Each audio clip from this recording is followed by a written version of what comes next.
Welcome to Fine Art Diary. Today we'll see an easy way to paint mountain. So let's get started.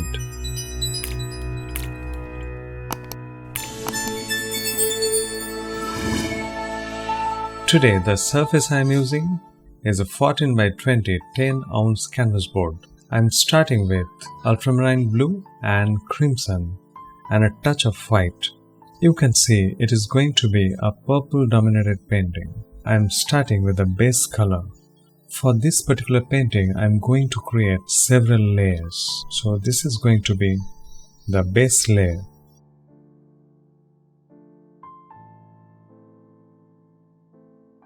There can be several ways to paint mountain. In this case, the mountain is my focal object, and that is the reason the maximum detailing will be there in the mountain. So, I am going to create several layers for the mountain.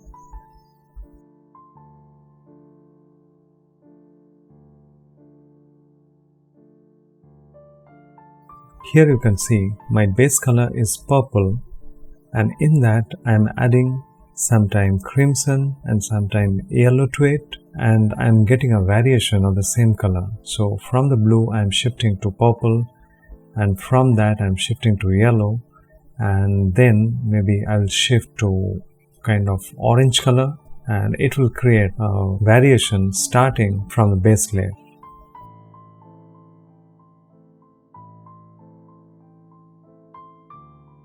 In this layer I am working wet into wet. Once the paint layer is dry, it will be very difficult to blend it. If you feel the weather is too much dry, you can spray a little bit moisture to your painting and also on your palette in between your work. It will keep the painting layer wet to some extent.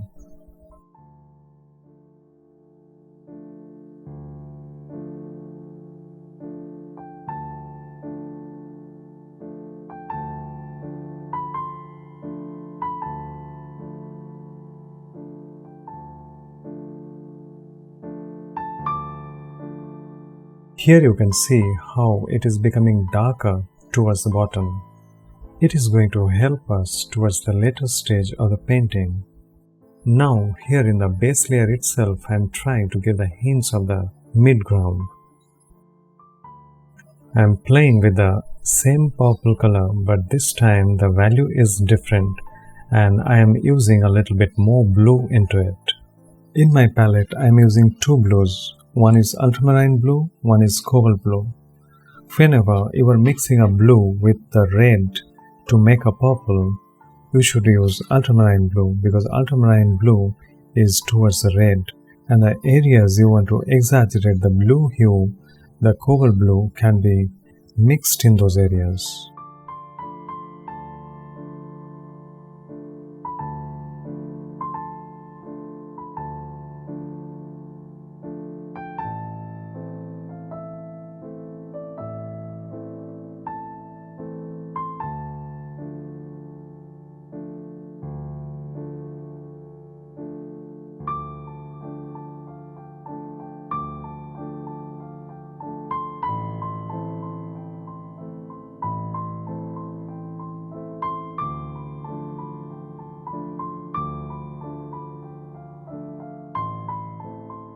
Now let's create another layer in the mid-ground itself, and for that I am using a little bit more darker tone, but the hue still is the same. You can see a very subtle difference in the value. Now let's block in some cloud shape, and for that I am using the crimson and the cad yellow dip with the white.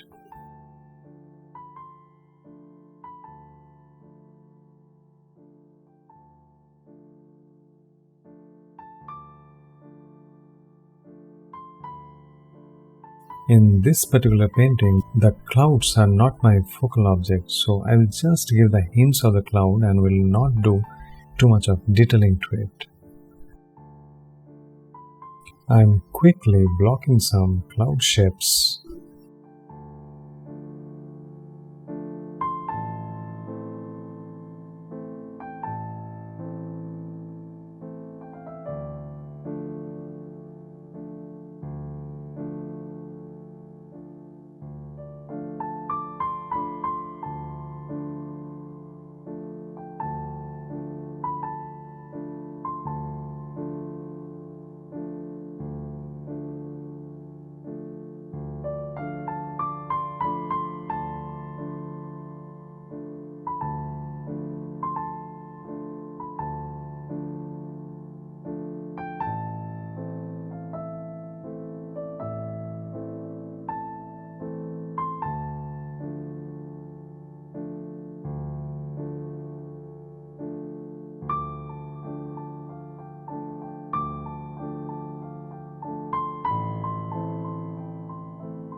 You can see I have almost blocked in the cloud shapes.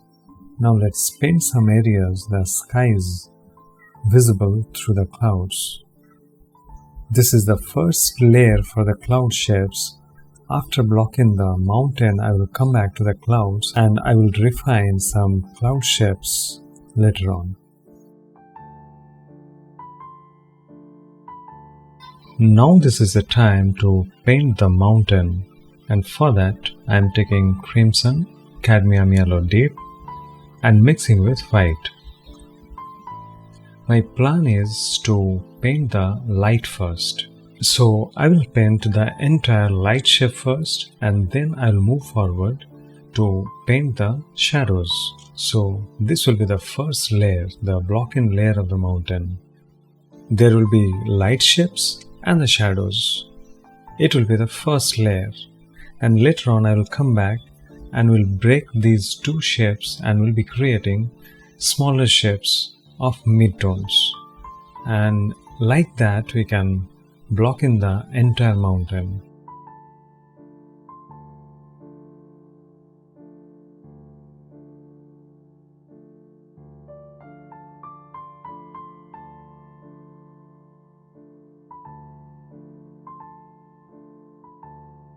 In this stage, I am not thinking about any of the detailing in the mountain.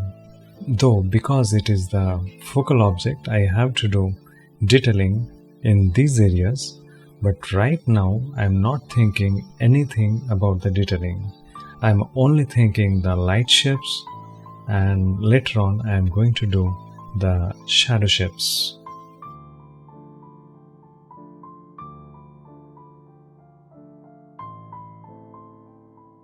Alright, now in the same mixture I am mixing a little bit magenta and I am creating the shadow part. One thing to observe in this area, that in the light I have used my yellow with crimson, and in the shadow part I am using magenta and blue with crimson. That means the lightest side I have used warm colors, in the shadows I am using cool colors.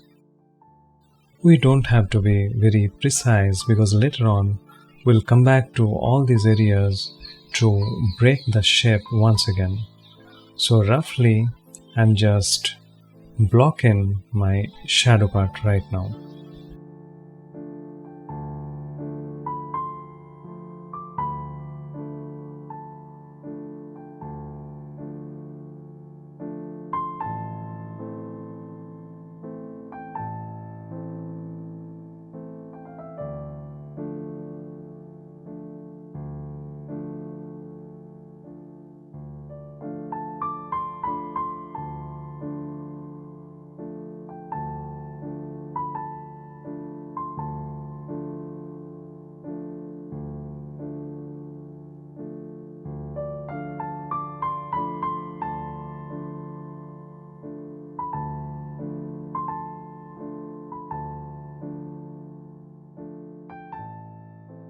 In this stage, while painting, I am visualizing an abstract two-dimensional plane.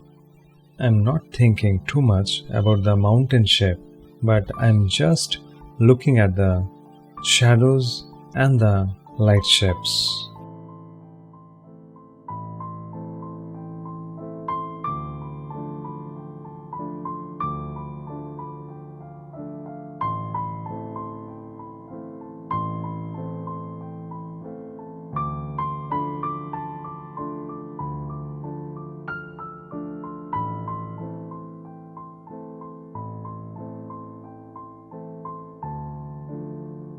For this side also, I am going to do the same. I am just blocking in the shadow part.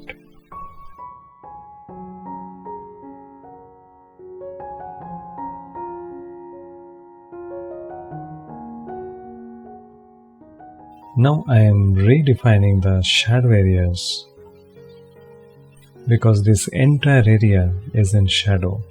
So the entire area has to be very cool in color.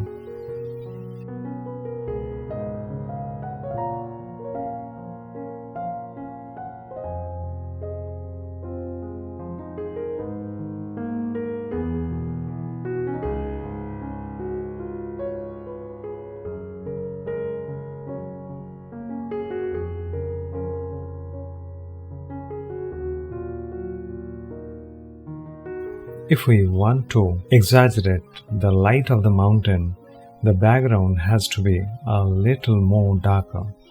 That is the reason now I am painting the background in a lower value.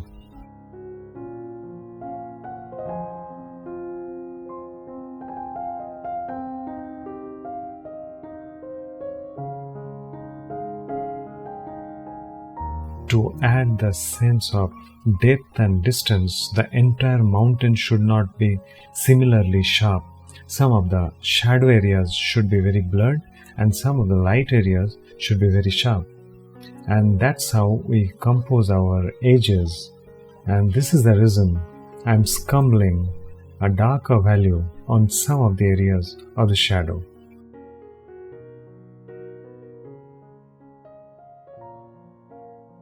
Alright, now this side also I am adding some shadow shapes.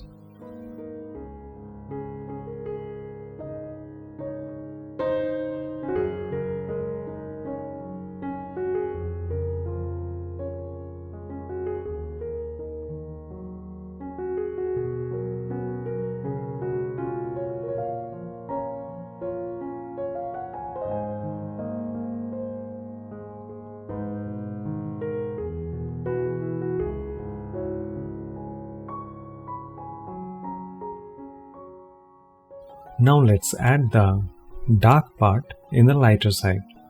So previously the light I have painted, that was the snowy part.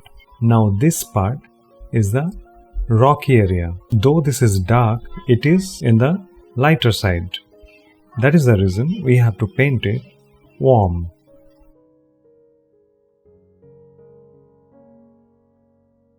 Now you can notice one thing, that the bigger light shapes I am breaking into smaller lighter shapes. So this is actually my second layer of the painting. So for all the areas, I have to paint this second layer.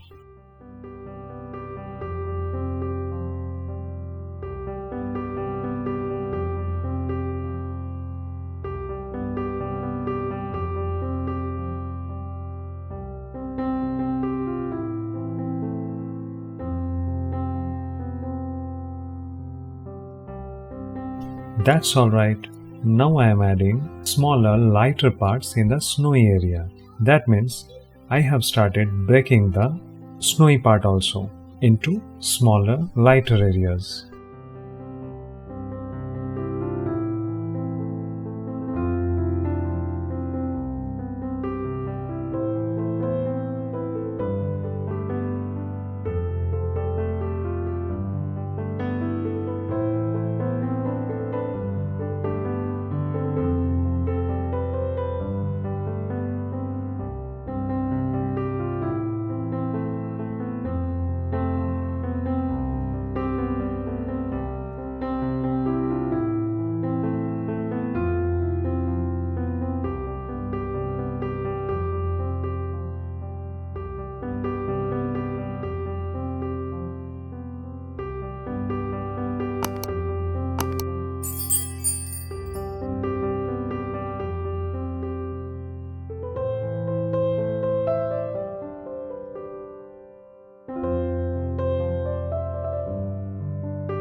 Now this part also I am re-establishing the light.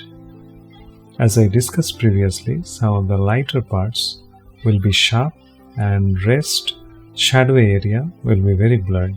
So I am sharpening some of the lighter parts. This can be very random. We don't have to think anything precisely.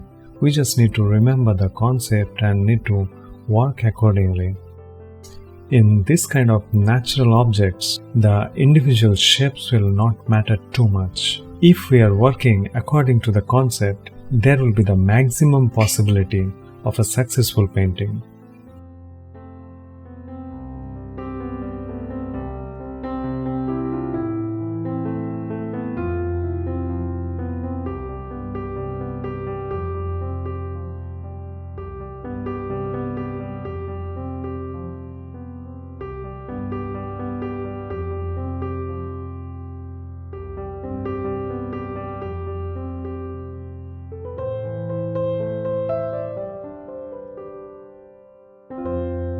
Now let's come to the shadow.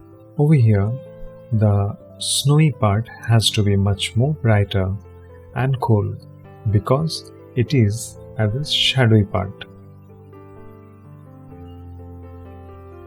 So this is basically the second layer for the shadowy area. So once again I am repeating the concept. Anything facing towards the light, I am painting warm. Anything opposite the light, I am painting cool. So that is the basic concept going on inside my mind.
So I am repeating the same thing throughout the surface.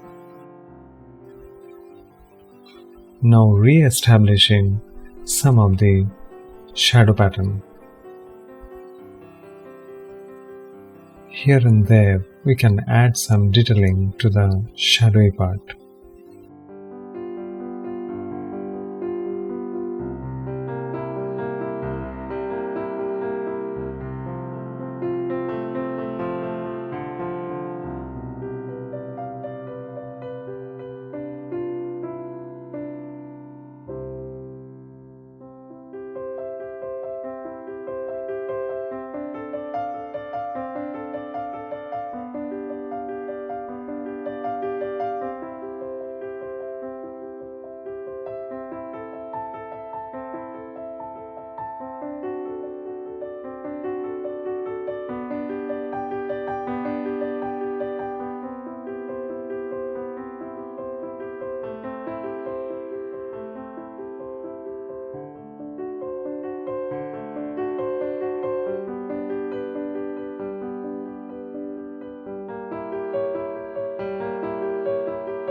That's fine.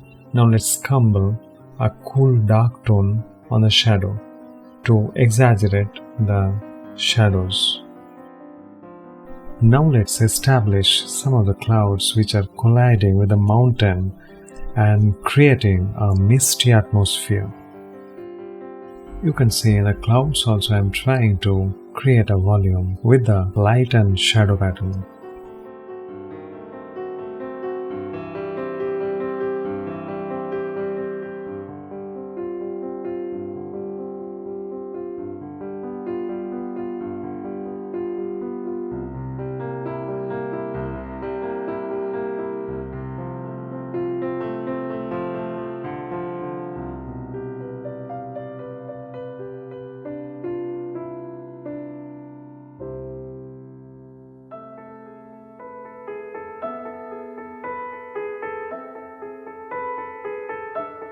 Now I am blurring this edge so that our focal peak will be the sharpest object in this painting.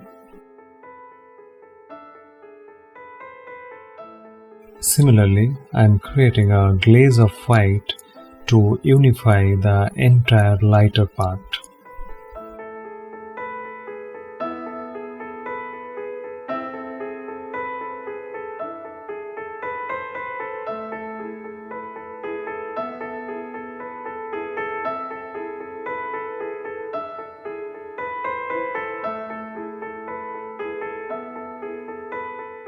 Now once again, bringing back the sharp edges.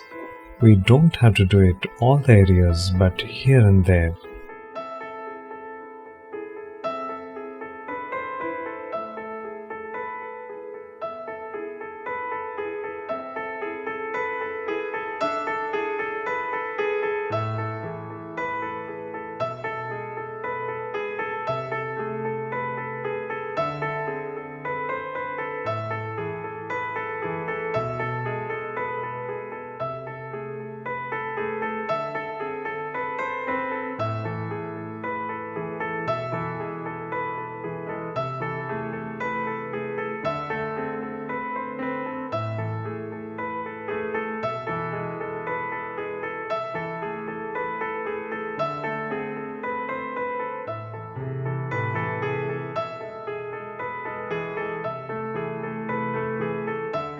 By working in layers in different values like this, will create the depth of the painting.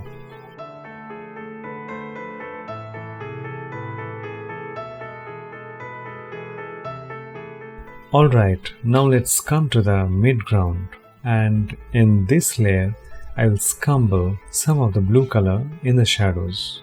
It will create a sense of depth.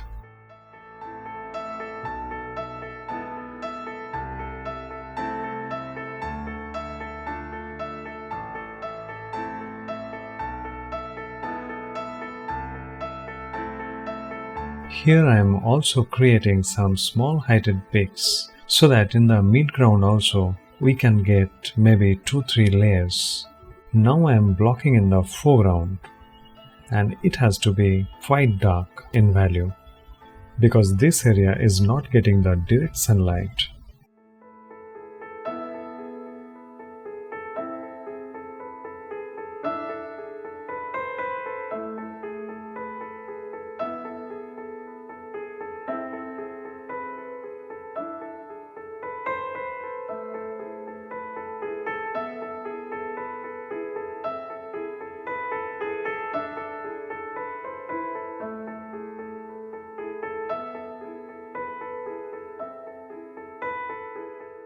Now with a mid value, I am establishing a bounce light maybe that is coming indirectly from the corner of the horizon.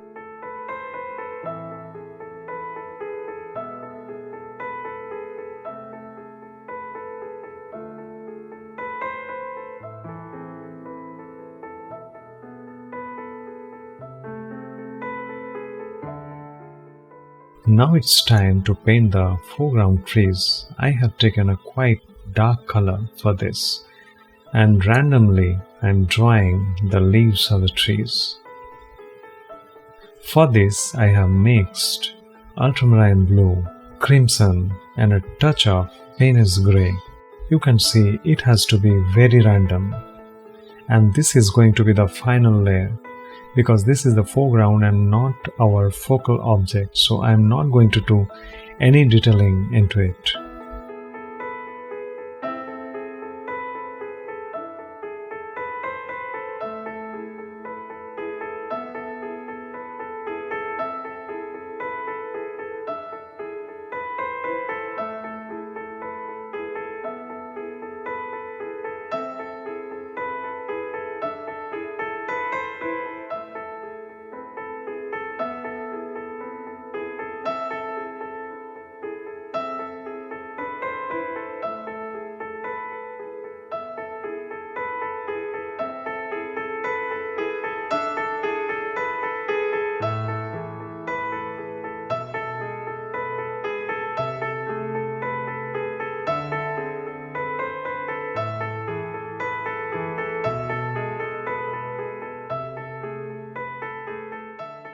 That's fine. Now let's add some branches showing through here and there.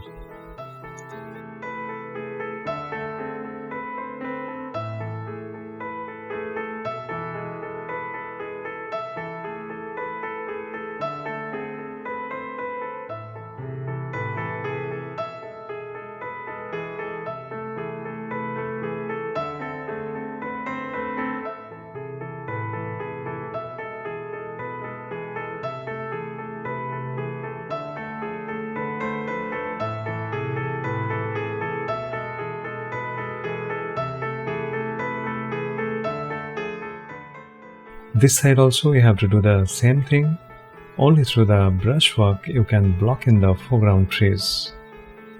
This has to be very spontaneous because trees are very random and very unique in shapes. Almost all the trees will look different than others, and that is the reason even the height and width I am making all different.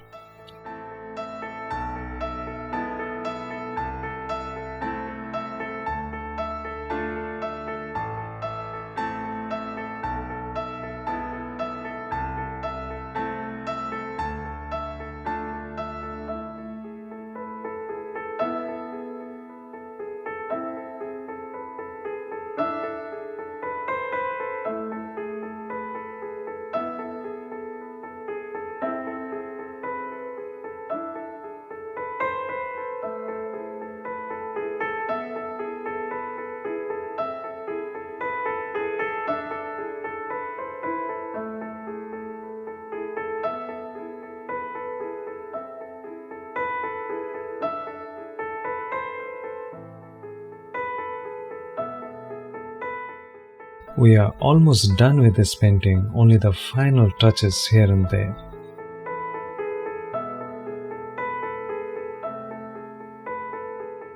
Alright, so here is the painting. Hope you enjoyed today's session. If you are having any queries, any suggestion, please write down in the comment box. The color palette I have used today will be given in the description. You can check it out. You can subscribe the channel for the future videos. Thank you very much for watching.